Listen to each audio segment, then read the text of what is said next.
प्रतिपकं रंभातरु स्थापितम् अम्बपूर्णघटं सुपीतदुकूलं दुर्वादलं तण्डुलम् आम्रं नारिकेलं फलं सहितं ताम्रोपरि स्थापितम् एते पुण्यपदार्थाः भवतु शुभकरं कुर्यात् सदा मंगलम। जगतर यही द्रव्य गुड़ी जो परिवेशन कली ये हूँ सब शुभकामनार द्रव्य गुड़िक।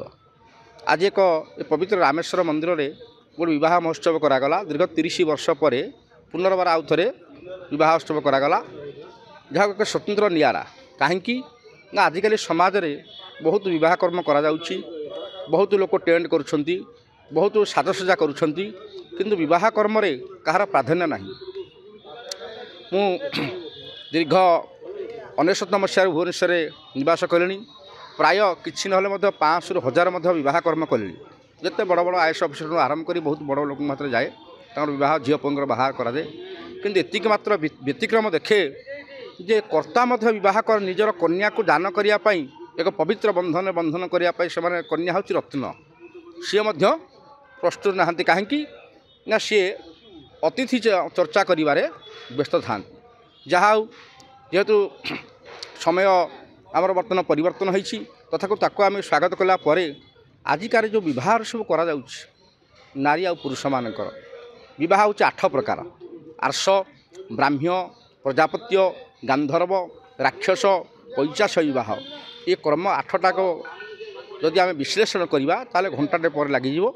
तेणु प्रायतः आमर गांधर्व विवाह जोटा फुलमाला पकईकी प्रेमी प्रेमिका माने जो विवाह करता गांधर्व विवाह करा। चारि जुगर मत से अच्छी सेटा भी हौ, किंतु आजिकल जो नारी और पुरुष मानकर जो आचार व्यवहार होची घरे यौथ परिवार को मध्य कई पसंद करूना एवं पैसार अभाव नहीं, किंतु शांति नहीं। कहीं ना जेहेतु नारी आज नारी जननी जन्मभूमिष्ठ स्वर्गादपि गरी अच्छे। माँ सब माँ गोटे नारी हूँ भौणी हो से माँ निश्चित भाव निजर माँ हो स्त्री हो जननी जाया अनेक प्रकार रूप से माँ अच्छा। तेणु आजिकल नारी विरोध में कहूनी, किंतु श्रृंखला रक्षा करें समाज आम परिवार भितर कि नारीर प्राधान्य हूँ मुख्य। शाशु शशुर सेवा करने निहाती आवश्यकता अच्छी। पुरुष माने मध्य स्वामी और स्त्री मध्य संपर्क रहा निहाती सुसंपर्क रहा दरकार। कहीं ना आजिकल सब विवाह कर्म करा सफ्टवेयर इंजीनियर पिला माने बाहर हेले आजिकल पाश्चात्य सभ्यता को आम अनुकरण करदे, कि नारी सदाबले लक्ष्मी से होती लक्ष्मी स्वरूपा, कि नारी आचरण आजिकल नारी माने करूना। पुरुष माने मध्य नारी की से बड़ी सम्मान दौना। कहीं ना सम्मान देवा आवश्यकता अच्छी, किंतु नारी माने मध्य आजिकल आमर जो हिंदू धर्म जो परंपरा अच्छी शाढ़ी पिंधिबा सिंदूर को आम परिवेशन कर 4 जगह सिंदूर पिंधिबार शास्त्र आमर अच्छी।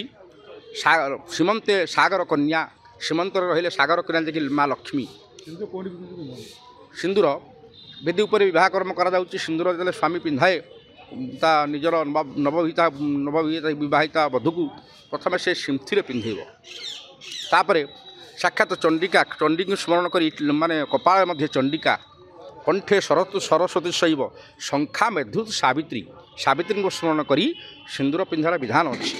किंतु बर्तमान नारी मैंने सिंदूर पिंधुना तथा स्वागत करुँ जेहेतु से माँ।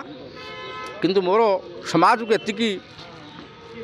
एतिकी मुझे दिग्दर्शन देवी जे नारी माने श्रृंखलित हूँ, पुरुष माने निश्चित भाव श्रृंखलित होइजिवे। कहीं ना गोटे नारी ता जीवन भितर परिवार भितर निश्चित भाव से सकाल उठिले बहुत परिश्रम करे, पिला से तार सेवा शुश्रूषा करे, पिला गाधेवाठू आरंभ कर स्कूल को नवा पर्यंत सब व्यवस्था करे, शाशुर सेवा करे एवं खाद्यपेय आरंभ कर 24 घंटा से घर रूम रहे। किंतु बर्तमान परिवर्तन हो जाए सबुक आम स्वागत करवा, किंतु ता भितर आम नारी मानक विशृंखला नुहतु। आजिकल जिते विवाह कर्म कथा कहबार तात्पर्य यह है कथा आरंभ करते विवाह कर्म जो विवाह कर्म हो आजिकल विवाह कहीं क्या मानवर ना। कम समय लव मैरेज हो वर्षे होनी माने 80% डिवोर्स केस हो जाऊँगी। ये हूँ व्यतिक्रम। तेणु आम सदासर्वा चिंतन करवा जो पुरुष को बा जो स्वामी रूप जहाँ ग्रहण करवा कथा को आम निश्चित भाव अनुभव बुझा दरकार।